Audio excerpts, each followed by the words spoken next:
అందరికీ నమస్కారం. Welcome to వేద డివోషనల్. ఎన్నో ఆధ్యాత్మిక విషయాలను మనతో పంచుకోవటానికి మనతో పాటు ఆధ్యాత్మిక గురువులు, జ్యోతిష్య పండితులు బ్రహ్మశ్రీ కిరణ్ శర్మ గురుగారు మనతో పాటు ఉన్నారు. వారితో మాట్లాడదాం. నమస్కారం గురుగారు. అఖండ ఐశ్వర్యమస్తమా. ఎలా ఉన్నారండి? Energetic and ever green. గురుగారు, చాలా మంది ఎన్నో పూజలు చేస్తూ ఉంటారు, ఎన్నో వ్రతాలు చేస్తూ ఉంటారు, తిరగని దేవాలయం ఉండదు. అయినా కూడా మాకే కష్టాలన్నీ వస్తున్నాయి అంటూ దేవుడి ముందు మొరపెట్టుకుంటూ ఉంటారు. అసలు ఎందుకు అలా వస్తూ ఉంటాయి అంటారు? సో ఇక్కడ మీకు ఒక చిన్న ఎగ్జాంపుల్ చెప్తాను. అంటే మనకి కష్టాలు రాగానే దేవుడిని తిట్టుకోవడం, లేదంటే కష్టాలు వచ్చినప్పుడు మాత్రమే దేవుడిని మనం వేడుకోవడం అనేది మనం బాగా చూస్తుంటాం.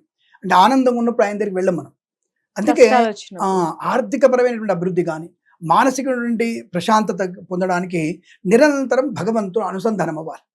ఆయనతో నిరంతరం అనుసంధానమైనప్పుడు తప్పకుండా మీకు ఎక్కడ కష్టం వస్తుంది, దాన్ని ఎలా మనం నిర్వర్తించాలనేటువంటి ఒక సైకలాజికల్ తత్వాన్ని, ఒక చైతన్య స్థితిని మీకు కలిగించే అవకాశం ఉంటుంది. తప్ప నాకు కష్టం వచ్చినప్పుడు మాత్రం వెళ్తానని చెప్పి వాడుకోవడం, అలాగే నాకే కష్టం పెట్టాడు పక్క వాళ్ళకి కష్టం పెట్టలేనటువంటి ఒక భావన ఉండడం అనేది అంతగా సమంజసం ఏం కాదు. అంటే ఇప్పుడు ఒక సింపుల్ అంటే ఎగ్జాంపుల్ చెప్తాను మీకు నేను.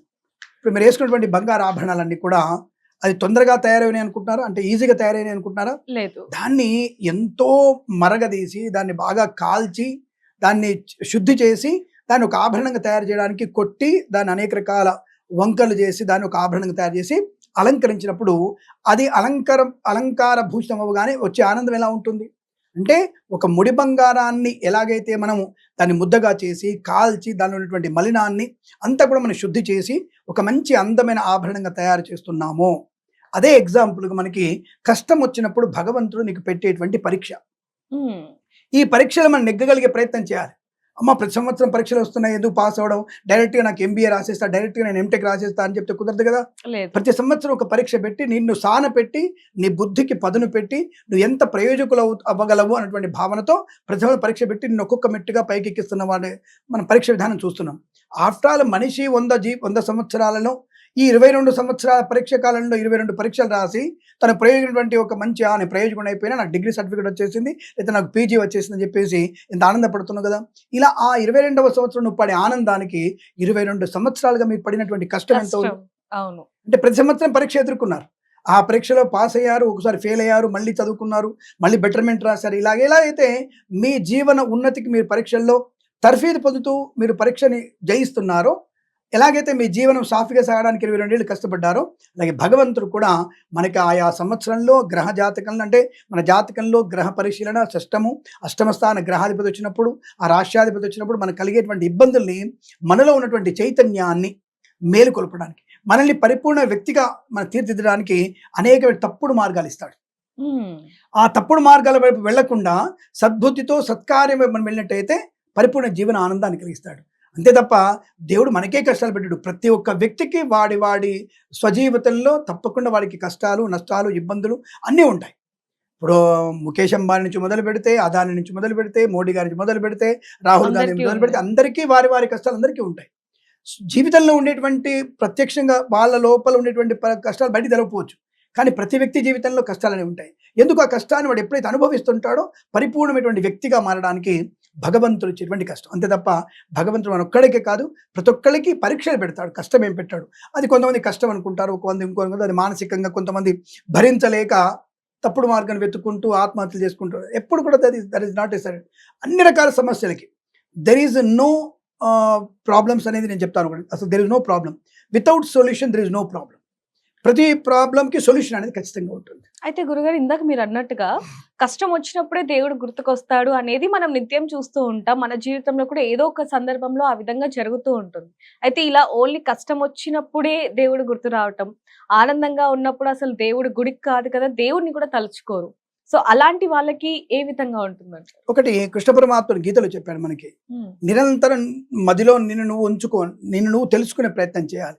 ఇప్పుడు అర్జునుడు వచ్చేసి అందరు చూసి, వీళ్ళందరూ నా వాళ్ళు, నేనేం చేయలేను, నేను యుద్ధం చేయలేను, వాళ్ళందరూ పోయిన తర్వాత నేను ఎందుకు, నేను దీన్ని కాపాడుకోవాలి, ఎవరిని నేను రాజ్యం వెళ్ళాలని అంటాడు. అంటే నువ్వు చంపకపోయినా నేను చంపుతా అంటాడు ఆయన. నువ్వు చంపకపోయినా చంపేది నేను గ్యారెంటీగా. కాకపోతే నీ ద్వారా ధర్మ మార్గంలో వెళ్ళాల్సిన ప్రయత్నం కాబట్టి నిన్ను ఆయుధంగా మార్చుకొని దాన్ని అధర్మాన్ని నాశనం చేస్తూ ధర్మాన్ని కాపాడుతాను అంటాడు.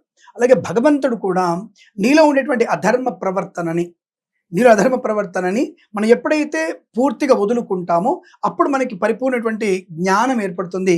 ఆ జ్ఞానం వల్ల ప్రయోజనం ఉంటుంది. అందుకనే కష్టం ఉన్నప్పుడే కాదు, ప్రతి నిరంతరము నన్ను నీలో ఉంచుకో అంటాడు ఆయన. నన్ను నీలో ఉంచుకో అంతే. అప్పుడు భగవంతుడు మనలో ఉంటే ఏమవుతుంది అంటే సత్కార్యాచరణ ఎక్కువ ఏర్పడుతుంది, సద్బుద్ధి ఎక్కువగా ఏర్పడుతుంది. తద్వారా మనం అనుకున్నటువంటి పనులన్నీ కూడా లౌకికమైనవి, బాహ్యమైనవి, అంతర్గతమైనవి, దైవికమైనవి అన్ని కూడా మనకి ఒక పర్ఫెక్ట్ లైన్లో వెళ్ళడానికి అవకాశం ఉంటుంది. ఆలస్యం అవుతుంది కానీ ఖచ్చితంగా జరుగుతాయి. సో అంటే మీరు కాలమే అంటే మన పెద్దవాళ్ళు అంటుంటారు, కాలమే సమాధానం చెప్తున్నారు. అవును. కాలం తప్పకుండా మనకు సమాధానం చెప్తుంది. ఎక్కడో దగ్గర మీకు కావాల్సినటువంటి ఒక డెస్టినేషన్ తప్పకుండా వస్తుంది. ఆ డెస్టినేషన్ అనేది కొంత ప్రయాణంలో కావచ్చు, కొంత జీవితంలో కావచ్చు, కొంత ఉద్యోగంలో కావచ్చు, సంతానంలో కావచ్చు, వివాహంలో కావచ్చు. కానీ అనుకున్న పని భగవంతుడు ఖచ్చితంగా తీరుతాడు. మన కర్మని చేసిన కర్మ కూడా ఫలితాన్ని కూడా మనం అనుభవించేటువంటి తత్వం కూడా మన యొక్క జీవితంలో ఉంటుంది. భగవంతుడు ప్రత్యక్ష సాక్షి ఆయన. కాబట్టి ఆయన ఎక్కడైనా సరే మనల్ని ఎక్కడ ఎలా మలచాలి, ఎలా మనల్ని నాశనం చేయాలి, ఎలా మనల్ని పెంచాలనేటువంటి తత్వం ఆయన తెలుసు. కాబట్టి భగవంతుడు ఇచ్చే కష్టాన్ని కానీ ఆయన గురించి అపోహలు పడుతూ నిరంతరం ఆయన వదిలిపెట్టి ఆనందంగా ఉన్నప్పుడు మాత్రమే తలుచుకొని, కష్టాలు వచ్చినప్పుడు తలుచుకొని ఆనందంగా ఉన్నప్పుడు వదిలేయడం అనేది కరెక్ట్ కాదు. కాబట్టి తప్పకుండా నిరంతరం భగవన్నామ స్మరణ, నీకు తోచినటువంటి భగవంతుడిని తోచిన విధంగా చేసుకోమన్నాడు. ఇదే పద్ధతిలో చెయ్యి, నువ్వు యజ్ఞమే చెయ్యి, నువ్వు యాగమే చెయ్యి చెప్పలేదు. ఏది చేయకున్నా సరే పత్రం పుష్పం ఫలంతోయం, నీకున్నదాన్ని సమర్పించు. ఏది లేదు, మానసికమైనటువంటి నువ్వు కొన్ని వందల పళ్ళు పెడుతున్నట్టుగా, కొన్ని వందల ఆకులతో బిల్వాలతో పూజ చేసినట్టుగా, ఇలా ఎవరైనా సరే భగవంతుని మనస్ఫూర్తి ధ్యానం చేసినా అదే ఫలితం వస్తుంది. ప్రత్యక్షంగా నువ్వు చేయనటువంటి పదార్థాలతో చేసినటువంటి పూజ ఫలితము, మానసికంగా నువ్వు సమర్పించేటువంటి ప్రతిఫలాన్ని ఆయన అందుకుంటాడు. దాని తగ్గట్టుగా ప్రతిఫలాన్ని ఇస్తాడు ఖచ్చితంగా. అదే ప్రత్యక్షంగా ఇవ్వలే కదా నాకు తక్కువ ఇస్తాడు అనక్కల్లా. నువ్వు మనసులో కొన్ని వేల పళ్ళతో, కొన్ని వేల ఆకులతో, కొన్ని వేల పూలతో పూజ చేసావు, అటువంటి పూలకు ఆయన సంతోషపడతాడు. నీ మనస్సునే ప్రధానంగా చూస్తాడు. నువ్వు ఇచ్చేటువంటి దాన్ని చూడు ఆయన. ఏది ఆయన ప్రత్యక్షంగా స్వీకరించాడు. అలా స్వీకరిస్తే మనకు ఉండేటువంటి జనాభా సరిపోదు, మనం పండే పంట సరిపోదు ఆయన తింటే. కాబట్టి భగవంతుడు నిరంతరం ఆయనలో ఉంచుకోవడం వల్ల కష్టం వచ్చినప్పుడే కాకుండా ఆనందంలో ఉన్నప్పుడు ఆయన్ని ఎక్కువగా సేవించినప్పుడు తప్పకుండా మనకు అనుకూల ఫలితాలు ఖచ్చితంగా ఉంటాయి అనేది భాగవతంలో, భగవద్గీతలో చెప్పినటువంటి విశేషాలు. గురుగారు, మరికొంతమంది అసలు గుళ్ళకెళ్ళరు, దేవుణ్ణి కూడా తలుచుకోరు. అలాంటి వాళ్ళు ఒక్కొక్క మెట్టు ఎక్కుతూ ఉన్నారు, నేను మాత్రం ఎందుకు ఇలాగే ఉండిపోయాను అంటూ ఇంకొంతమంది ఫీల్ అవుతూ ఉంటారు. ఇంకొంతమంది ఏమో దాన ధర్మాలు ఎక్కువగా చేస్తూ ఉంటారు. దాని ఫలితం కూడా వాళ్ళ జీవితంలో ఉంటుంది అనుకోవచ్చు. ఒకటి ఇందాక అడిగినట్టుగా వాళ్ళు ఒక్కళ్ళు ఎదుగుతున్నారు అనేటువంటి భ్రమ. అది పూర్వజన్మ కృతం పాపం. పూర్వజన్మ కృతం పాపం రోగయేన పీడతే, భార్య వల్ల అంటే భార్య, పిల్లలు, పూర్వజన్మ పాప పుణ్యాల వలన ఇవన్నీ మనకు వస్తాయి. ధనము కానీ, ఆనందం కానీ. అలాగే గత జన్మలో ఉన్నటువంటి పుణ్య ఫలితం వల్లనే మీకు జన్మ వచ్చింది. ఈ జన్మని సార్థకత చేసుకోగలిగేటువంటి ప్రయత్నాన్ని చేయకుండా నేను మళ్ళీ వక్ర మార్గం పడతాను, వక్రంగా తిరుగుతాను, తప్పుడు పనులు చేస్తున్నటువంటి భావనతో ఉన్నవాడికి మళ్ళీ అది ఖచ్చితంగా ఆ ఎఫెక్ట్ పడుతుంది. కాబట్టి భగవంతుడు నేను భగవంతుడికి రెగ్యులర్గా వెళ్ళాల్సిన అవసరం లేదు, వాళ్ళ కష్టాలు ఉన్నాయి, వీళ్ళకి ఆనందం ఉంది అనేటువంటి భావనతో ఉండడం కాదు. అందుకే నిరంతరం భగవన్నామస్మరణ చేసే ముఖ్యం. రెండవది, అవతల వ్యక్తులు ఎదుగుతున్నారు అనేటువంటి విషయం కాదు, ఎదుగుతున్నారు అనే విషయం లేదు. వాళ్ళకి పూర్వజన్మ కృతం వల్ల, తల్లిదండ్రుల ఆశీర్వచనం వల్ల వారు ఇందాక మీరు ఒక మాట అన్నారు, దాన ధర్మాలు బాగా చేస్తుంటారు. ఇక్కడ మీరు ఎంత దానము చేస్తే, ఎంత తపస్సు చేస్తే అంతటి ప్రయోజనాన్ని పొందుకునే అవకాశం ఉంటుంది. అంటే రోజు మొత్తం కూర్చొని చేయలేదు, ఒక పంతులు గారు కూర్చొని గుళ్ళో కూర్చొని చేసి అమ్మవారి పూజ చేయమని చెప్పలేదే. అంటే నీకు తోచినట్టుగా భగవంతుడు నీలో ఉంచుకో. పనిని భగవంతుడు స్వీకరించు, ఎదురుగా ఉండేవాడిని భగవంతుడిగా స్వీకరించు, నువ్వు చేసే పనిని భగవంతుడిగా స్వీకరించు. అంటే ప్రతి చోట భగవంతుడిని చూడమని చెప్తారు. అటువంటి భగవంతుని చూడడం వల్ల వచ్చినటువంటి ప్రయోజనం ఏంటంటే పుణ్య ఫలితం పొందుకుంటుంది. ఆ పుణ్య ఫలితం వల్ల మీకు అనుకూలంగా ఉంటుంది. ప్రత్యక్ష దానం ఉంటుంది. నీకు శక్తి ఉంది, 100 కోట్లు ఉన్నాయి, పర్వాలేదు, నువ్వు దానం చేయి. ఏ 6 మాసాలకు ఒకసారి గోదానం, ఏ సంవత్సరానికి ఒక సువర్ణ దానం, ఏదైనా వస్త్రదానం, ఏదైనా బీదవారికి అన్నదానం, నీళ్ల దానం, ఏ మాసంలో ఏదైనా ప్రత్యేకమైనటువంటి అమావాస్య పౌర్ణమి తిథులలో ఒక మంచి దానం, 10 మందికి ఉపయోగపడేటువంటి ఏదైనా కర్మ అంటే పని ఏదైనా చేయడం వల్ల ఆ పుణ్యఫలము గత జన్మలో చేసినటువంటి పాప పుణ్యం నీకు ఈ జన్మ వచ్చింది, ఈ జన్మలో చేసేటువంటి పుణ్య ఫలితము ఈ జన్మలో అనుభవించవచ్చు, రాబోయే జన్మ రాకుండా ఉండవచ్చును, అంటే జన్మరాహిత్యాన్ని పొందుకోవచ్చును. ఒకవేళ జన్మ అంటూ వచ్చిన భగవంతుడు ఇచ్చిన మంచి జన్మనెత్తే అవకాశం ఉంటుంది. కాబట్టి అటువంటి దానికోసమే దానాలు చేయాలి. సాధ్యం కాదు, డబ్బులు లేవు నా దగ్గర, లేదు, ఇందాక చెప్పాను కదా, నేను చాలా ప్రాక్టికల్గా చెప్తాను అందరికీ కూడా. మానసికంగా ధ్యానము వెరీ ఇంపార్టెంట్, మానసికంగా చేసే దానం కూడా వెరీ ఇంపార్టెంట్. అంటే మన దగ్గర డబ్బు లేదు, రైట్, ఓకే, పర్లేదు, కానీ ఒక సంకల్పం కూర్చొని ఒక నదీ తీరంలో కూర్చొని స్నానం చేస్తూ నిర్మలమైన మనస్సుతో నాకు ఈ చుట్టూన్నటువంటి గ్రామస్తులు ఎవరెవరికైతే ఏమేమి లేవో అవన్నీ కూడా నేను ఇవ్వగలుగుతున్నటువంటి నీ మనసులోనే వాళ్ళకి కిలోల కొద్ది బంగారాన్ని దానం ఇవ్వండి.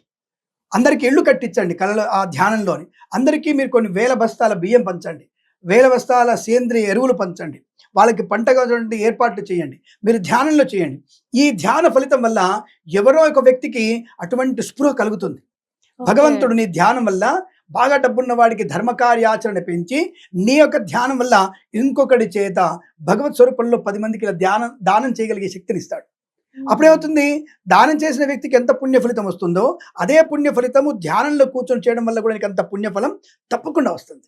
దానివల్ల పుణ్య ప్రయోజనం బాగా పొందుకొని నెక్స్ట్ జన్మలోనే సరే తప్పకుండా నువ్వు అటువంటి కొన్ని వేల మందికి లక్షల మందికి దానం చేసేటువంటి యోగ్యతని కలిగిస్తాడు. అటువంటి యోగ్యత కోసం మనము మనసులో అయినా సరే భగవంతు నిరంతరం ధ్యానం చేయాలి, మనసులోనే కొన్ని వేల అభిషేకాలు చేయాలి, వేల జపం సంఖ్య జపం చేసుకుంటే తప్పకుండా అనుకునే ఫలితం ఉంటుంది. ధ్యానంలో దానం ఇంకా పవర్ఫుల్గా ఉంటుంది చెప్పవచ్చు. అలా అని చెప్పేసి ఉన్నోడల్లా ప్రతి ఒక్కడు వచ్చేసి దాన ధ్యానం చేసి కూర్చుంటే మాత్రం వాడికి నష్టం వస్తుంది. నీకు సాధ్యమైంది, నీకు ఉన్నది అది ఇవ్వగలిగే ప్రయత్నం చేయి, ప్రత్యక్షంగా దానం చేయి. నీకు లేనప్పుడు, నీకే లేదు, ఏమైనా దానం ఇస్తావు నువ్వు? నీకే ఒక దోతుంది, ఇంకో దోతు ఎలా దానం ఇస్తావు నువ్వు? ఇవ్వలేవు. కాబట్టి తప్పకుండా నువ్వు కొన్ని వందల దోతులు నేను సేకరించి వీళ్ళకి దానం ఇస్తాను, కొన్ని వందల చీరలు వీళ్ళకి దానం ఇస్తాను, ఆడపిల్లని బాగా చదివిస్తాను, జ్ఞానం కలిగే ప్రయత్నం చేస్తాను, 100 గుళ్ళు కట్టిస్తాను. కట్టించు. ధ్యానంలో ఒక మంచి స్థలంలో తీసుకొని మంచిగా ఒక మంచి హయగ్రీవుడి గుడి, సరస్వతి గుడి, లక్ష్మీ అమ్మవారి గుడి కట్టించండి, శివాలయం కట్టించండి, జీర్ణ శివాలయం ఉద్ధరించండి. ఇలా నువ్వు కళలో నీ ధ్యానంలో దానం చేస్తున్నప్పుడు, మంచి కార్యాలు చేస్తున్నప్పుడు నిజంగానే భగవంతుడు చేయగలిగే శక్తిని కూడా ఇస్తాడు. ఏం హఠాత్తుగా నీకే దుబాయ్ లాటరీ తగలవచ్చు, హఠాత్తుగా నీకు లండన్ లాటరీ తగలవచ్చు, లేదా ఆకస్మికంగా మనకి భాగ్యలక్ష్మి లాటరీ తగలవచ్చు, కేరళ లాటరీ తగలవచ్చు. తగులుతం లేదు కదా. భగవంతుడు నీతో సత్కార్యం చేయించడానికి అనేక రూపాలలో తప్పకుండా నీకు పరోక్షంగా వెనుక ఉంటూ నిన్ను ప్రత్యక్షంగా శుభమైనటువంటి కర్మలు చేయించడానికి ఆయన శక్తిని ఇస్తాడు. కానీ మనం చెప్పడానికి వినడానికి సులువుగా ఉందని చెప్తాం, నువ్వు ఆచరిస్తే సులువుగా ఉంటుంది. ఆచరించడం చాలా ఈజీది. ఒక గంట సేపు భగవంతుడి కోసం కేటాయించకపోతే 23 గంటలు నీతో ఎందుకుంటాడు దేవుడు? 24 గంటలు, 1 గంట భగవంతునికి సేవ చేయండి, భగవంతుని కోసం సమయం కేటాయించండి. ఆ గంటలో కూడా నీ కోసమే. ఆ గంటలను అంతర్ముఖంగా శుభయోగాన్ని పొందడానికి, అంతర్ముఖంగా నువ్వు బలాన్ని పొందడానికి, చైతన్యవంతులుగా మారడానికి 1 గంటను దేవుడికి ఇవ్వకపోతే 23 గంటలు నీకు ఎందుకుంటాడు ఎంబడైనా? కాబట్టి తప్పకుండా మనం 1 గంట సమయాన్ని భగవంతుడికి అర్పణ చేస్తే సమస్తమైనటువంటి శుభయోగాలు ఉంటాయి.